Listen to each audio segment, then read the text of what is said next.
জঙ্গলের মধ্যে একজন লোককে বিশাল বড় এক বাঘ পেছন থেকে তাড়া করল। তখন সেই লোকটি প্রাণে বাঁচার জন্য তার সামনে থাকা একটা কূপের রশি ধরে কূপের মধ্যে ঝাঁপ দিল। লোকটি যখনই নিচের দিকে তাকালো, দেখতে পেল কূপের নিচে বিশাল বড় এক অজগর সাপ হা করে আছে তাকে খাওয়ার জন্য। এমন সময় সাদা রঙের একটা ইঁদুর আর কালো রঙের একটা ইঁদুর কূপের সেই রশিটাকে কুট করে আস্তে আস্তে কেটে দিচ্ছে।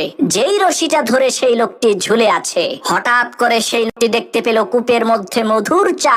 লোকটি তার হাতের আঙ্গুল দিয়ে সামান্য একটু মধু এনে তার জিহ্বার মধ্যে দিল। মধুর স্বাদ আর মিষ্টতা কূপের উপরে বসে থাকা হিংস্র বাঘ, কূপের নিচে হা করে থাকা ভয়ঙ্কর ওই অজগর সাপ, সাদা আর কালো রঙের ইঁদুর সবকিছুর কথাই লোকটাকে ভুলিয়ে দিল। প্রিয় ভাইরা আমার, ওই লোকটা আর কেউ না, ওই লোকটা আপনি নিজেই। কূপের উপরে দাঁড়িয়ে থাকা ওই বাঘটা হচ্ছে আপনার মৃত্যু, যা আপনাকে প্রতিনিয়তই পেছন থেকে তাড়া করছে। আর নিচে বসে থাকা ভয়ঙ্কর ওই অজগর সাপ হচ্ছে আপনার কবর, যেখানে অবশ্যই আপনাকে যেতে হবে। আর যেই রশিটা ধরে ঝুলে আছে, সেই রশিটা হচ্ছে আপনার হায়াত। সাদা রঙের আর কালো রঙের যেই দুইটা ইঁদুর কুটকুট করে আপনার হায়াতের রশিকে কেটে দিচ্ছে, সেই দুইটা ইঁদুর হলো দিন আর রাত। আর এত বিপদে থাকার পরেও আপনি যেই মধুটুকু খাচ্ছেন, সেটা হচ্ছে দুনিয়া। এই মুহূর্তে যেখানে আপনি ডুবে আছেন,